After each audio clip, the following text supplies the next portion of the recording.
Agradezco de todo corazón la invitación que me hizo la Hermandad de la Expiración a través de mi amigo Felipe, y sobre todo a su hermano mayor Fernando Díaz del Castillo, hermano de esta cofradía con la que me une una gran vinculación muy cercana desde siempre, porque está muy cerca de la casa donde yo nací. Es lógico, es muy lógico el interés que ha despertado el tema del 75 aniversario del Dogma de la Asunción, y como me han llegado peticiones desde sitios muy distintos, pues yo he afrontado una especie de periplo que me va a llevar desde ahora, esta primera conferencia, el 18 de julio de 2025, hasta noviembre. En julio, en esta conferencia, vamos a hablar de la Asunción de la Virgen en Benedicto XVI. El 12 de agosto en La Palma hablaremos del recorrido hasta la definición del dogma de la Asunción de la Virgen. El 12 de septiembre en la parroquia La Pastora, en San Fernando, pues hablaremos de los dogmas mariológicos de nuestro tiempo, por tanto incluyendo Inmaculada Concepción junto al de la Asunción, como señal de esperanza, para terminar, puesto que la proclamación se hizo el 1 de noviembre, el Día de Todos los Santos del año 50, pues el 6 de noviembre, porque los primeros días eran difíciles, en la patrona hablaremos de la mujer del Apocalipsis. Bien, comenzamos hoy viendo este privilegio mariano tan importante a la luz del pensamiento de quien es uno de los intelectuales más grandes de nuestro tiempo, y además pues nuestro queridísimo Papa Benedicto. Dividió la sesión en 6 apartados. El primero, introductorio, de tipo biográfico, nos muestra la profunda relación que hay entre la Virgen María y Joseph Ratzinger. El gran amor de la vida de Joseph Ratzinger es sin duda Jesucristo. Jesucristo es el centro de su existencia, ¿vale? Pero al lado de Jesucristo siempre está María. Después de una infancia muy marcada por la devoción de sus padres, singularmente de su padre a la Virgen, algo muy característico del pueblo bávaro. El pueblo bávaro es muy comparable al pueblo andaluz, que goza de ser tierra de María. Aquí tienen ustedes la plaza principal de Múnich, es la Marienplatz, la plaza de María. Nos da un dato ya indicativo. Y esta devoción alcanzó, sin embargo, el punto más bajo en los años del seminario. Años difíciles donde se produjo una crítica a lo que había sido pues la visión, sobre todo a finales del siglo XIX, de la piedad, poco alambricada, ¿no? Poco racional, y esto era criticado por los profesores del seminario. Esto llevó a que él bajara un poco, sin abandonar nunca la cercanía a María. Sin embargo, tras los avatares del postconcilio, Ratzinger va a descubrir que sin María, tanto la eclesiología como la cristología pierden buena parte de su firmeza. Y en una entrevista, y con esto concluyo este primer abanico por su vida, en una entrevista de los últimos años de su vida, dirá: cuanto más envejezco, más importante y cercana se vuelve la Madre de Dios. Una parte importante, diría que sustancial en el caso del pueblo bávaro, de esta devoción de niño de Joseph Ratzinger, radicaba en lo que nosotros llamamos familiarmente la Virgen de Agosto. Aquí tienen ustedes una celebración eucarística en el entorno de la procesión, ¿verdad? Procesión de estilo de romería, que se da precisamente el 15 de agosto en Baviera, ¿vale? A esta devoción y a este dogma tan importante para la Hermandad de la Expiración, pues dedicaremos nuestra reflexión. Y ya pasamos al punto segundo, la Asunción, plenitud de la gracia en María. El grado de participación en la vida y en la muerte de Cristo de cada cristiano determina la presencia de la gracia en él. Si intentamos vivir muy cerca de Cristo, si intentamos acercarnos, ¿verdad?, convertirnos en alter Christus, otro Cristo, ipse Christus, el mismo Cristo, pues entonces la plenitud de su gracia crecerá. Esto en María se da como en ninguna otra criatura, porque esa participación es la máxima posible dentro del orden creatural. Por eso, de una forma precisa y actual, dirá Joseph Ratzinger, ya Benedicto XVI, en el año 2007, la Madre de Dios se inserta en tal punto, esta cita es de una homilía de Benedicto, pero del año 2010, la otra viene a corroborar, La Madre de Dios se inserta en tal punto en el misterio de Cristo que es partícipe de la resurrección de su Hijo con todo su ser. Ya al final de su vida terrena, vive lo que nosotros esperamos al final de los tiempos, cuando sea aniquilado el último enemigo, la muerte. Ya vive lo que proclamamos en el credo: espero la resurrección del mundo futuro. Y continuará en este texto que yo les decía de 2007, que está abajo, la glorificación de María. También en su cuerpo virginal constituye la confirmación final de su plena solidaridad con su Hijo, tanto en la lucha como en la victoria. Si María ha estado al lado de su Hijo en los terribles recorridos de la pasión, si le ha seguido a oscuras y en un segundo plano durante la vida pública, merece notoriamente la grandeza que supone la glorificación como participación en la vida de su Hijo. Esta participación plena por otra parte en lo humano, esta participación plena, como les decía, en lo humano, se basa en la posesión de lo que Cristo posee por naturaleza, solo que por adopción. Si en María el caso era distinto, si en Cristo es algo natural, porque Él posee la divinidad, que es su naturaleza principal de la constitución del Verbo, en María se produce por adopción, pero esta adopción, esta participación, se va a dar de forma extraordinariamente plena, porque su fe y es obediencia plena a la palabra de Dios y abandono total en su iniciativa.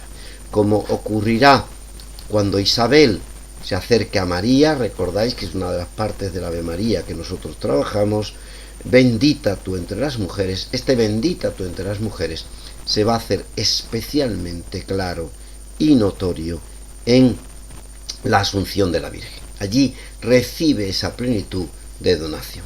María cree y vive de forma única la bienaventuranza de la fe. Dirá Benedicto XVI, ella fue acogida en el cielo, es decir, en la comunidad del Dios Trino, en alma y cuerpo, la primera tras la resurrección del Señor. A ella se le regaló la eterna salud del cuerpo y del alma, no solo del alma como el resto de los santos, sino también del cuerpo. En ella la petición fue escuchada porque oyó la palabra de Dios y la guardó en un corazón bueno, porque se puso en cuerpo y alma a disposición de la palabra de Dios, y fue así tierra fértil en la que se pudo formar el nuevo Adán. Ella no solo escuchó, también respondió. María es activa y es pasiva a la vez. Se convirtió toda su vida en un bello canto para el Señor. Le pedimos a la Santísima Virgen y Madre que nos ayude a convertirnos en morada para el Señor, y que así la luz de la alegría de Dios brille a través de nuestra vida. En plena conexión con la otra gran prerrogativa que se concede en nuestro tiempo, que tiene una declaración, que es la Inmaculada Concepción, la confesión del ser inmaculado de María produce el convencimiento de la participación de María en la resurrección de Cristo y su dominio victorioso de la muerte. Definido por Pío XII, contestará Joseph Ratzinger, cuando todavía era arzobispo de Múnich, la festividad de la Asunción de la Virgen al cielo, que adquirió importancia renovada gracias al dogma de 1950, hace valer también la trascendencia escatológica de la Encarnación. Esto es porque Dios habita plenamente en María. Nos lo dirá Benedicto XVI, puesto que ya es toda de Dios en el cielo, puede serlo en el alma e igualmente en el cuerpo. Así, al ser la morada de Dios en la tierra, ya está preparada en ella su morada eterna, ya está preparada esta morada para siempre. No tiene que transitar a cuando se produzca, ¿verdad?, la parucía, y entonces todos recuperemos nuestro cuerpo. Ya María alcanza esa plenitud desde ahora. Veremos qué es. Importante, por los méritos de Cristo, no por su valía personal. Y B, en servicio a la propia Iglesia y a nosotros, para definir ya desde ahora cuál es la figura de la Iglesia triunfante y cómo esta glorificación, incluso en el cuerpo, se dará en cada uno de nosotros. Y este, dice Benedicto, es todo el contenido del dogma de la Asunción de María a la gloria del cielo en cuerpo y alma, expresado aquí en estas palabras. María es feliz porque se ha convertido totalmente en cuerpo y alma y para siempre en la morada del Señor. La prerrogativa mariana que más integrada está en la biografía de Joseph Ratzinger, lo decía hace un momentito, es la de la Asunción. Pues Ratzinger está vivo, ¿verdad? Es un joven seminarista cuando se produce la proclamación del dogma por Pío XII. En el monasterio de Au, que aquí lo tienen ustedes, al que iba con frecuencia, pudo contemplar muchas veces esta escena tan hermosa, en la que nos dirá sobre el altar, lo cuenta Alexandra Borghese, una noble italiana que se convirtió, tiene un libro muy bonito que yo les recomiendo sobre el paso de Benedicto XVI cuando vuelve a su tierra por las diversas zonas de Baviera, y comenta Alexandra Borghese: sobre el altar el cuadro de la Asunción representaba a María con una expresión tan alegre que resultaba contagiosa. Ratzinger es alumno del seminario cuando se producen los planteamientos de crítica ante esta proclamación.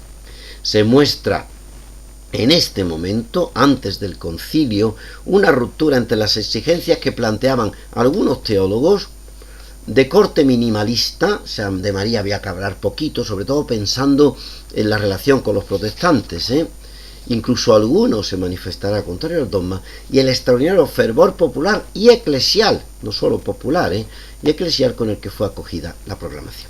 Y esto nos permite pasar al tercer punto que afecta notablemente a Ratzinger seminarista en los últimos años y a Ratzinger joven profesor, ¿verdad?, que va a llegar después al concilio.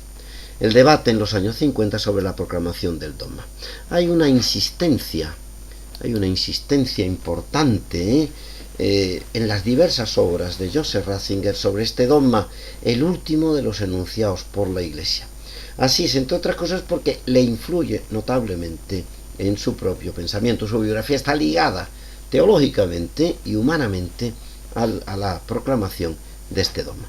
Así nos lo cuenta en una obrita del final de su vida, Mein Leben, mi vida, en la que cuenta un poco los sucesos. Ya él es papa y nos habla de cómo Pío XII pudo, cosa que pudo hacerse en 1950, que se haría con toda más claridad en nuestro tiempo, ¿no?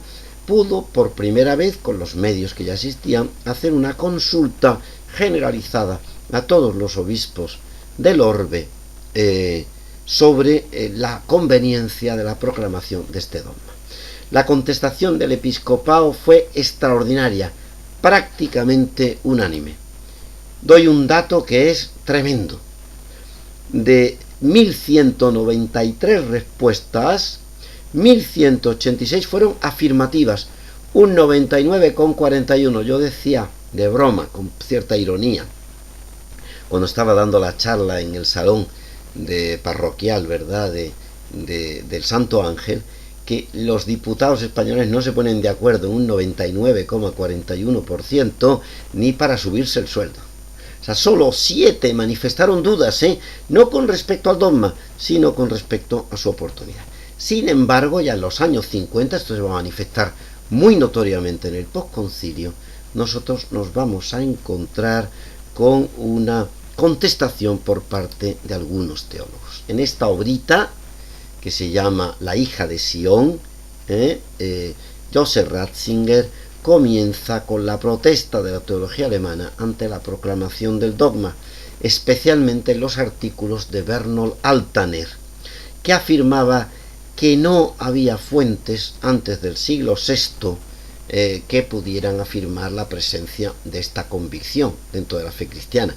Hay que darse cuenta de que el desarrollo, evidentemente en los 3 primeros siglos es muy difícil de encontrar cosas. La Iglesia estaba perseguida, incluso en el siglo IV, por tanto, que aparezca en el siglo V o VI no implica una notoriedad tan lejana.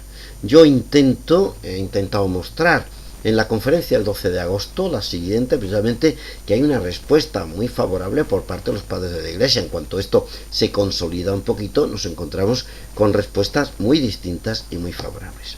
Ratzinger va a contestar a esta afirmación hablando de la importancia del desarrollo de la tradición. La tradición ciertamente mira al origen, a lo que desde el principio se ha indicado, pero es una tradición que va creciendo en la comprensión del dogma general cristiano, no es algo cerrado desde el principio. Y el documento de la bula dogmática, por esto, diferencia muy claramente entre lo que sucede en Cristo, ¿verdad?, que es la resurrección, que es algo activo, que va de Dios al hombre, y la asunción en cuerpo y alma de María, que es algo que va fruto del poder de Dios, en el que María es puramente pasiva en este sentido. Para Ratzinger, el impulso decisivo de esta declaración no implicaba la veneración a María, una especie de acto de homenaje o de glorificación. Lo que hace que el dogma se proponga es justamente para honrar al Hijo. Y ciertamente, en un segundo plano, aumentar la gloria de la Madre, y en tercer lugar, para alegría y exultación de toda la Iglesia. Como veremos en la conferencia de 12 de agosto, lo que hace Oriente por medio de la liturgia, muy desde el principio, bastante antes del siglo VI, lo hace Occidente con proclamaciones dogmáticas que exigen más tiempo, más consolidación, más detalle. Se pretende realizar una alabanza a la Madre, pero también hacer liturgia de la fe. Por eso nos dice Ratzinger, la veneración se refiere a aquella que vive, que está en su casa, que está realmente más allá de la muerte, que ha llegado a la meta. En este dogma, el predicado santo es reconocido en su mayor plenitud. María, nuestra Madre, la Madre del Señor, ha alcanzado de forma total e indivisa la plenitud escatológica. Es la conclusión de exclamación de María en el Magnificat. Desde ahora me felicitarán todas las generaciones. ¿Por qué? Porque el Poderoso ha hecho en mí obras grandes. La plenitud de estas obras grandes reside precisamente en la asunción de María. Ratzinger ve aquí la unidad de los dos testamentos, algo característico del tema mariano, porque María es puente entre el Antiguo Testamento, en el que ella ha surgido, y el Nuevo Testamento, que su Hijo va a traer. Por eso la fe de Israel tiene memoria y es memoria. Nos dirá, ¿verdad?, el texto de San Lucas, bienaventurada la que ha creído, porque lo que se ha dicho el Señor se cumplirá. Y por eso se da esta unidad del Antiguo y del Nuevo Testamento, como memoria no sólo de la acción de Dios, sino también de la presencia de las buenas personas. Dirá Joseph Ratzinger, la alabanza de María se adapta así a aquella imagen de Dios que asocia los padres al nombre de Dios, y en el ensalzamiento de los padres reconoce el ensalzamiento de Dios. ¿Por qué se da en María de esta forma tan elevada, o más elevada que cualquier otra criatura? Nuevamente Ratzinger usa una comparativa con respecto a la eclesiología, que siempre debemos tener claro. Si los dogmas marianos anuncian la plenitud, el extraordinario poder de Cristo, también nos muestra que María es figura plena de la Iglesia. María está en lugar de la Iglesia en su definitivo estar salvada. Si María da a luz a Dios, da a luz al que va a dar muerte a la muerte, y por tanto el que es vida. Y nos dice Joseph Ratzinger, en esta obrita que yo les comentaba, La hija de Sión, este nacimiento no es ningún morir, sino tan solo un nacer a la vida, irrupción de la vida que se deshace del morir y que lo deja tras de sí definitivamente. Así la denominación de Theotokos, Madre de Dios, remite por un lado hacia atrás a la Virgen. Esta vida no es recibida en el morir y devenir cotidianos, sino que es puro principio, y hacia adelante señala a la Asunta, de este nacimiento no procede ninguna muerte, solo vida. A esta nueva generación no tiene como condición propia el retirarse de la antigua, sino que ella se realiza definitivamente en la totalidad. Por esta profunda unidad del dogma hay que vincular la asunción con la Inmaculada, ¿verdad? Y se entiende que un dogma siga al otro.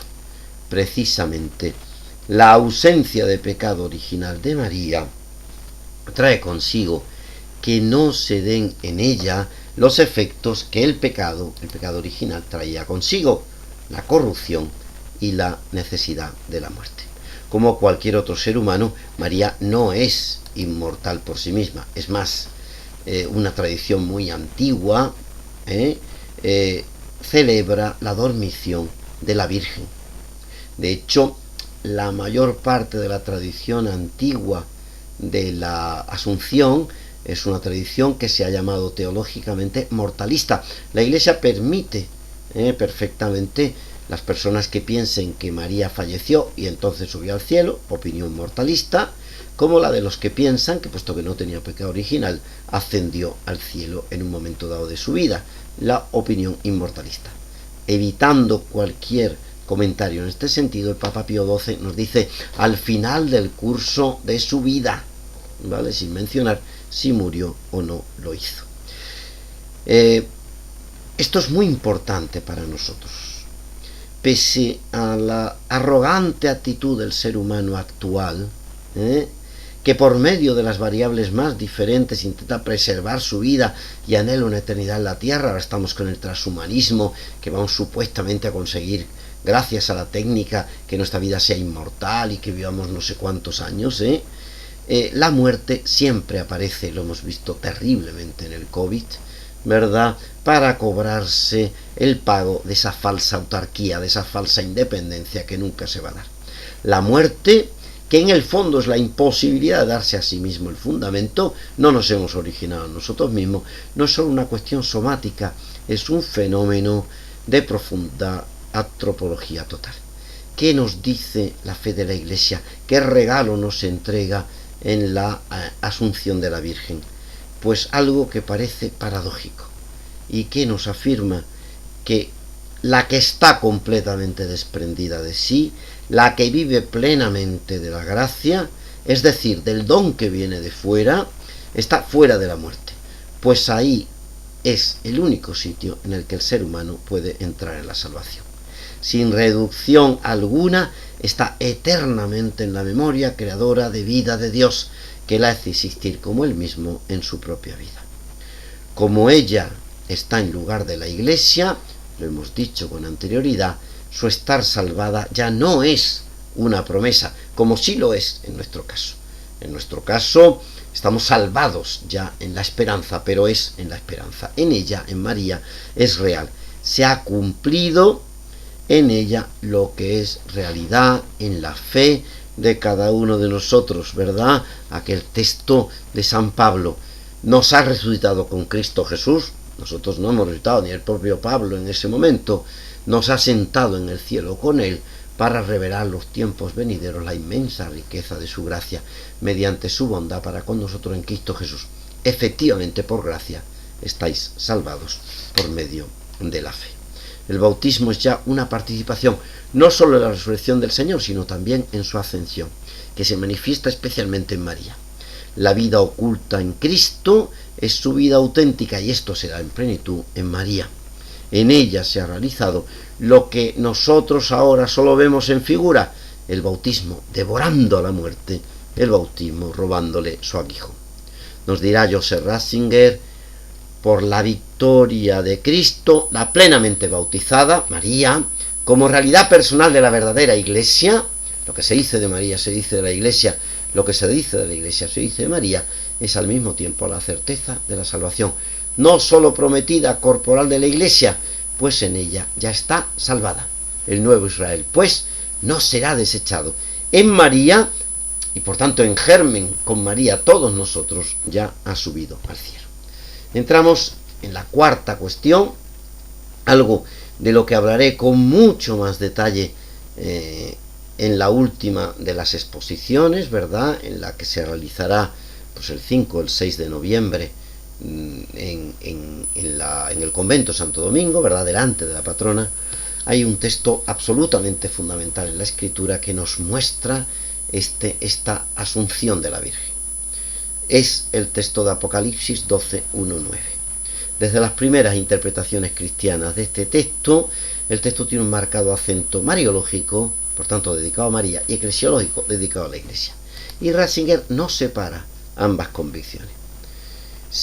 Un primer significado, dice Benedicto XVI en 2007, es que se trata de María vestida totalmente de sol, es decir, de Dios.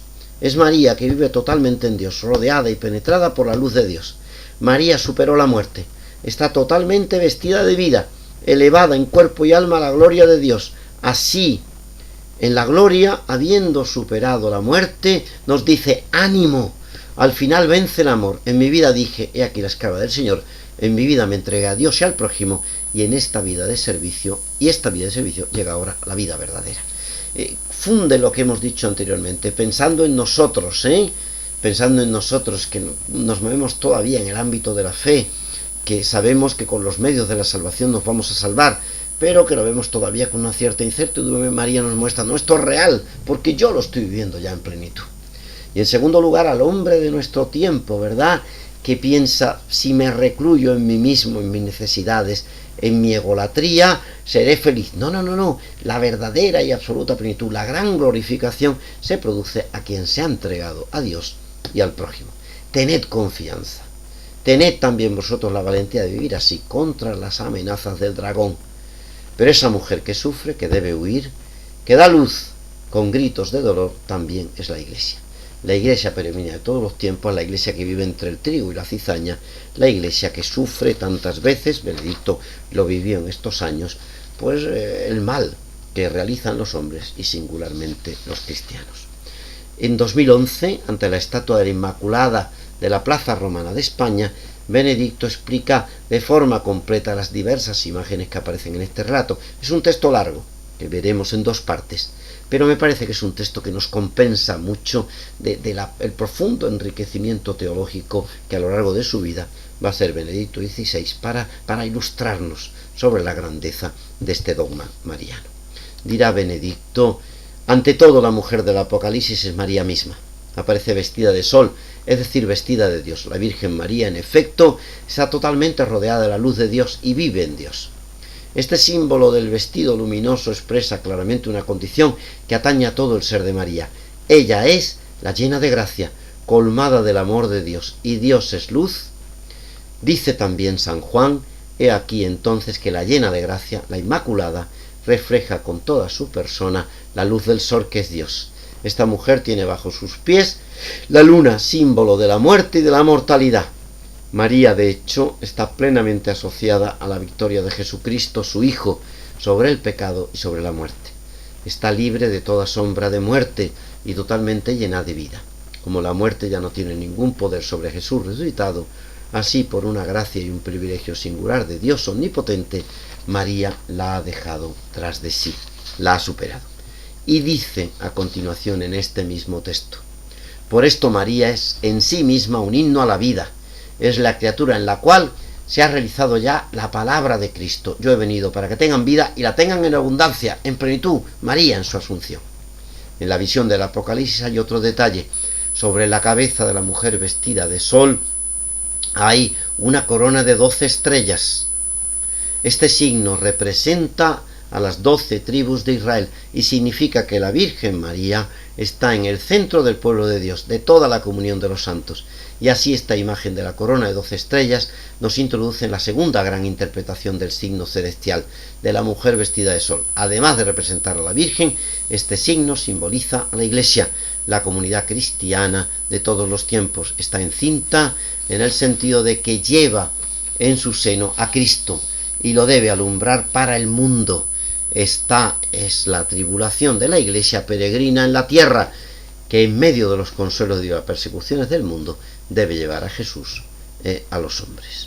La mujer coronada de estrellas. Ratzinger debió tenerle especial afecto esto porque en la catedral de Frisinga, en el altar mayor, Frisinga, donde estaba el seminario donde él estudió, pues estaba una copia de esta imagen de Peter Paul Rubens, que muestra de forma dramática la escena de la mujer del Apocalipsis. No es un simple detalle estético, como dirá Ratzinger.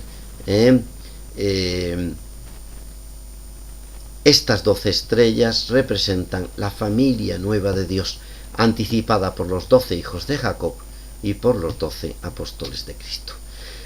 María es para la historia como signo de los tiempos.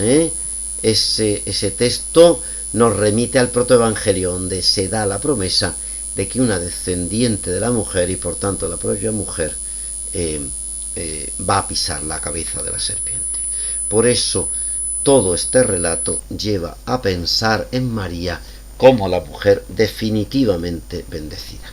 Plenitud que recompensa completamente a la que ha sido la mujer preparada para el rechazo, como tanto Ratzinger como Hans von Balthasar, gran amigo suyo, otro teólogo extraordinario, han trabajado.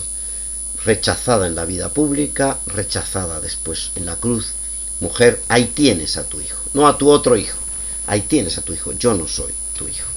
Buscando encontrar la unidad de la Sagrada Escritura, San Juan Pablo II asociaba a María como la mujer definitivamente vida con la fórmula que encontraremos en la carta a los Efesios, donde se nos dice: bendito sea el Dios y Padre de nuestro Señor Jesucristo, que nos ha dado toda clase de bendición espiritual en los cielos en Cristo, por cuanto nos ha elegido en Él antes de la fundación del mundo, eligiéndonos de antemano para ser sus hijos adoptivos por medio de Jesucristo, para alabanza y gloria de su gracia. Si esto se va a dar en cualquiera de nosotros, se da singularmente en María. Así lo comenta Benedicto XVI. Ella, arca viviente de la alianza, tiene un extraordinario destino de gloria porque está tan íntimamente unida a su Hijo, a quien acogió en la fe y engendró en la carne, que comparte plenamente su gloria del cielo.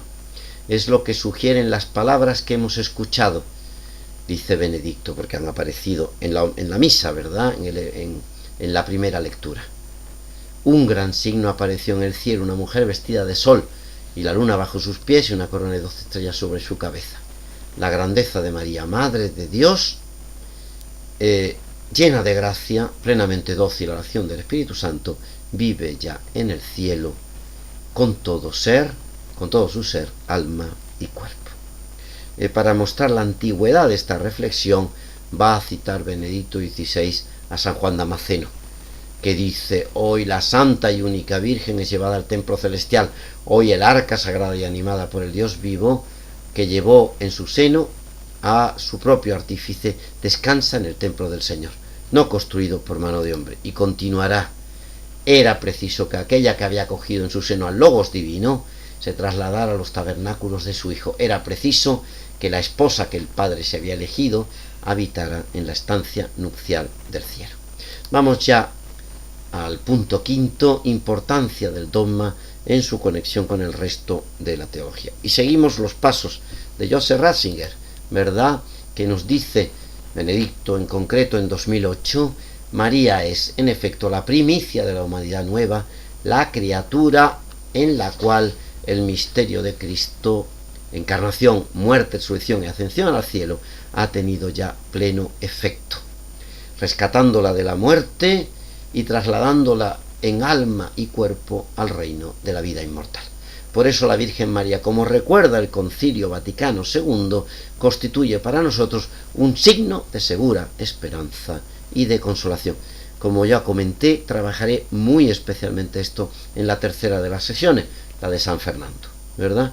Por lo que precede, dice Barahona, uno de los grandes estudiosos de María, es fácil comprender que también la prerrogativa de la asunción corpórea anticipada ahonda sus raíces en el misterio de la redención. En verdad, ¿qué significa la Virgen asunta, va a decir Barahona, sino el triunfo pleno de la gracia redentora de Cristo dispensada a María, triunfo que abarca alma y cuerpo? Por tanto, Estas glorias no van directamente dirigidas a María, no lo han entendido en ningún sentido nuestros hermanos protestantes, para nada.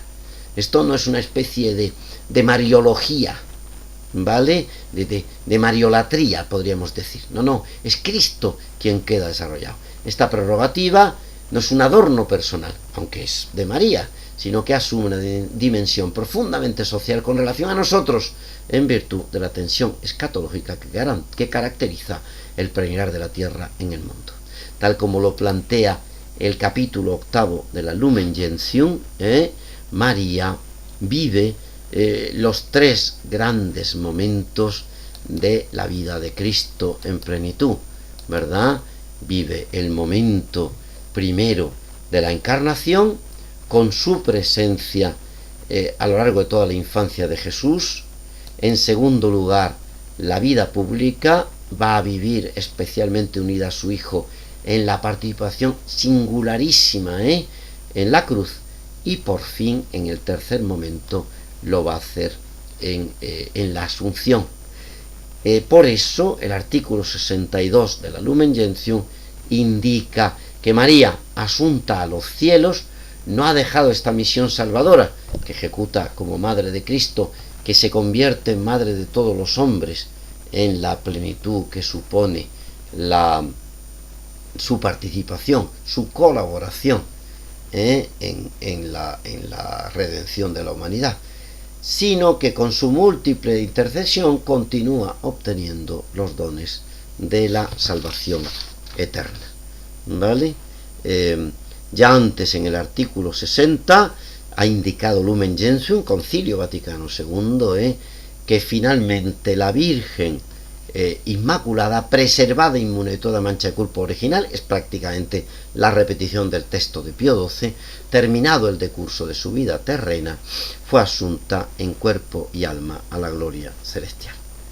Insisto, no se trata de alabar algo que corresponda a María, y en ningún sentido alabarla por su propio mérito, sino situarla en las coordenadas de la historia de la salvación. Así, en María Primera Iglesia, otra obra de Ratzinger sobre María, dos grandes obritas, La hija de Sión y esta obra, que tiene dos, que luego hizo una reedición cambiando algunas cuestiones, nos dirá: la fiesta de la Asunción de María al cielo, que por el dogma del año 1950 recibió una nueva importancia, da validez a la trascendencia escatológica de la encarnación. No me importa volver a repetir esta cita. Da validez a la trascendencia escatológica de la encarnación. ¿Por qué? Porque hombre y Dios se compenetran y se intercomunican, y los cielos y la tierra se han fundido. ¿Dónde se han fundido? En la Asunción de la Virgen, ¿vale? Esto es una homilía de Joseph Ratzinger estando en Múnich. Jesucristo no ha querido estar solo a la derecha del Padre, y que con ella se clausura propiamente la nueva Pascua, aunque se da en una plenitud completa en el caso de María, que no llegará para los demás, como decía antes, hasta la parusía. Con María se inicia el proceso que llevará al culmen de la Iglesia celeste. Recibiendo a María, el cielo inicia para nosotros, los que estamos en la tierra, nuestra propia recepción. Y esta es la importancia extraordinaria que la Asunción tiene en la exposición de la fe, no para María, sino para nosotros. En una homilía de 1993, Ratzinger relacionaba María, cielo y cuerpo. El don recibido por María en la Asunción se convierte para nosotros en objeto de esperanza. Ella es una de nosotros, ella es hija de Adán, como va a insistir el concilio, no es una criatura venida de los cielos, ¿vale? Y por tanto, no solo en el alma, sino en el cuerpo, podemos estar seguros de que se producirá la redención. Cuando la humanidad, como Ratzinger indica muy bien, en los últimos 200 años ha intentado construir un hombre nuevo, cuando lo ha hecho de manera terrible. 6 o 7 millones de muertos en el caso del nazismo, casi 100 millones de muertos en el caso de las diversas dictaduras marxistas. El hombre es incapaz, destruye a los demás. Bueno, pues lo que el ser humano ha sido incapaz de hacer, Dios lo hace, y lo hace primero en María. Esta enseñanza escatológica es fundamental. y nos tiene que hacer cambiar, porque al pretender obtener, como hacemos todos los días, del tiempo lo que solo la eternidad nos puede dar, terminamos enfrentándonos unos de otros, y de ese mirar para abajo y no mirar para arriba proceden tantas aversiones entre nosotros y hacia Dios rivalidades y violencias. Y por eso el dogma de la Asunción no solo no arruina esos deseos de plenitud, sino que los coloca en su ámbito pleno. Bien valdría, decía en esa misma homilía, la pena que nos diésemos cuenta del mensaje que quiere transmitirnos esta imagen de la mujer que está vestida por el sol, que dirijamos nuestros ojos hacia el cielo con la seguridad, de que también nuestra tierra saldrá regenerada. La consideración de la plenitud escatológica sitúa lo humano en un ámbito correcto, que es el ámbito de la finitud. Nosotros somos seres finitos, dando por supuesto que Dios existe, puesto que existe, y que rige de forma misteriosa la realidad. Ciertamente crece más la responsabilidad, pero se hace verdaderamente humana. Y lo que ha intentado la filosofía moderna, contemporánea, muy claro, por ejemplo, en el caso de Nietzsche, en una supuesta fidelidad a lo finito, ha terminado obligando a lo finito a convertirse en lo que nunca ha podido ser, un sustituto de lo infinito, y por eso se convierte en una infinitud fingida que repite el mismo instante. ¿Vale? Puesto que lo finito no puede alcanzar la plenitud de lo infinito, la eterna repetición termina siendo en Nietzsche, yo le dediqué mi tesis doctoral, una negatividad radical. En cambio, la seguridad que procede de la afirmación escatológica del dogma de la Asunción nos presenta lo contrario. Se hará más fácil y más humana nuestra vida contemplando este dogma maravilloso. Más fácil porque nuestros errores, fracasos, privaciones y pérdidas jamás nos parecerán definitivos y fatales, sabiendo, como sabemos, que detrás de todo ello existe siempre un sentido y que nada está perdido para siempre.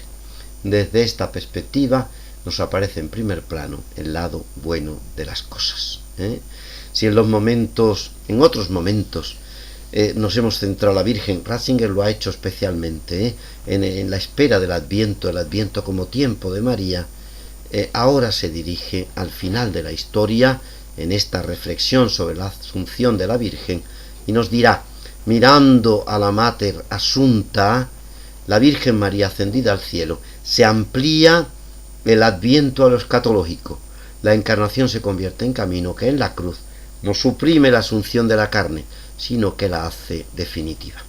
Con ello, la asunción corporal de María al cielo remite al gran signo de la esperanza.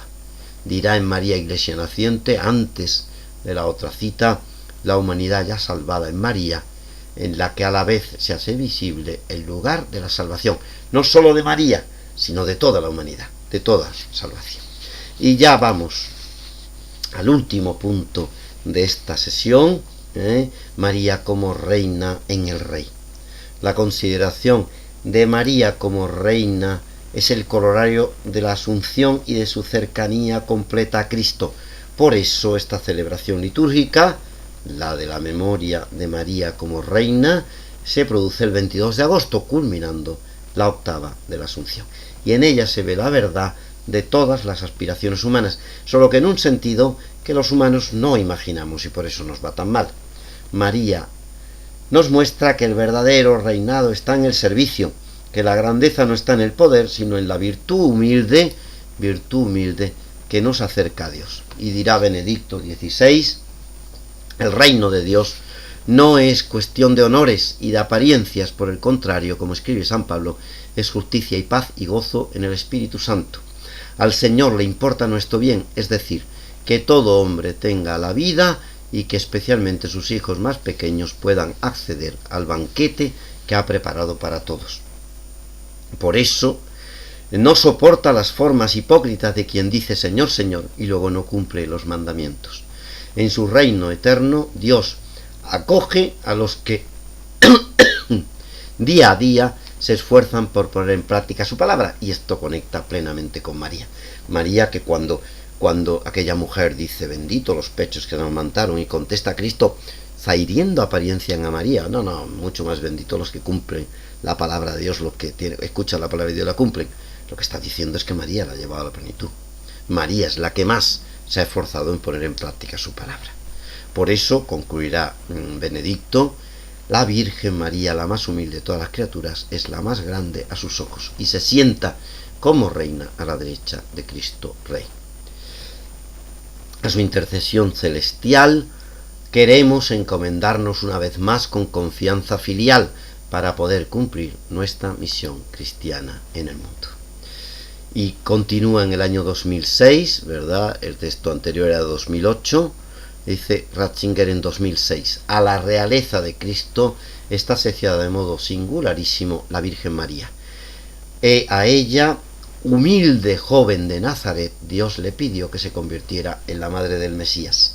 Y María correspondió a esta llamada con todo su ser, uniendo su sí incondicional al de su Hijo Jesús y haciéndose con él obediente hasta el sacrificio. Por eso, Dios, qué bonita esta imagen, ¿verdad?, que viene de San Pablo. Por eso Dios la exaltó por encima de toda criatura y Cristo la coronó reina del cielo y de la tierra. A su intercesión encomendamos la Iglesia y toda la humanidad, para que el amor de Dios reine en todos los corazones y se realice su designio de justicia y de paz.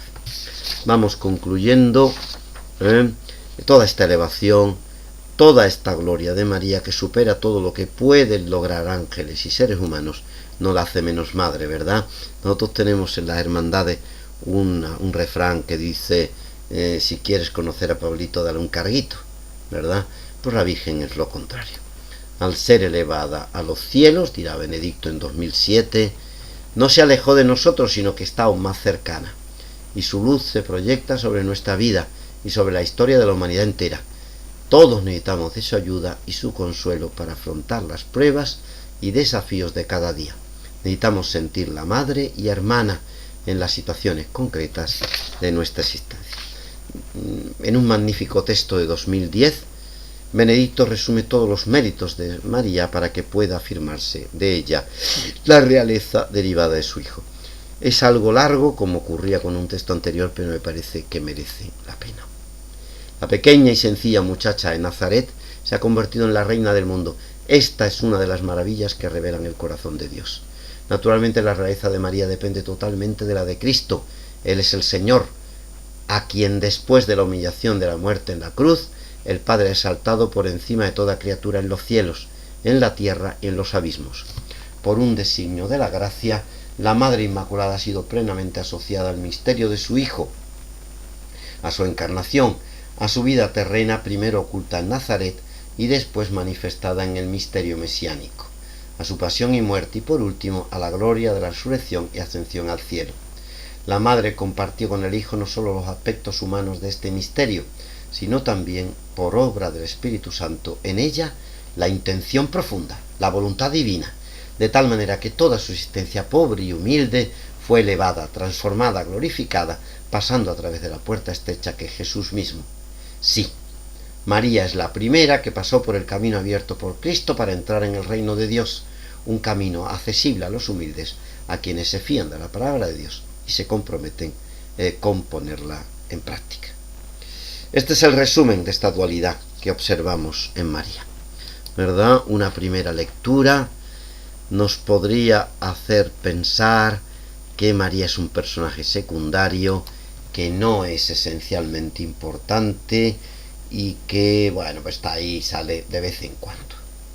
Pero una segunda lectura nos muestra su valor incomparable, tanto desde el principio de la redención como desde el final. Desde el libro, ¿verdad?, el Evangelio de San Lucas, hasta el Apocalipsis. Si el ángel Gabriel la define como la quejaritomene, la llena de gracia, el mayor elogio que un ser creado, sea ángel o ser humano, ha recibido en toda la Sagrada Escritura, la Escritura la despide defendiéndola, definiéndola como la mujer coronada de estrellas. Bueno, pues esa mujer extraordinaria, la quejaritomene, la llena de gracia, esa mujer que sorprende y abruma a los ángeles, esa mujer nos espera en el cielo. Bueno, pues que ya desde ahora vivamos esta situación en plenitud para irnos acercando en la esperanza a lo que sabemos que es posesión nuestra, porque es posesión de nuestra Madre, si somos fieles. Muchísimas gracias.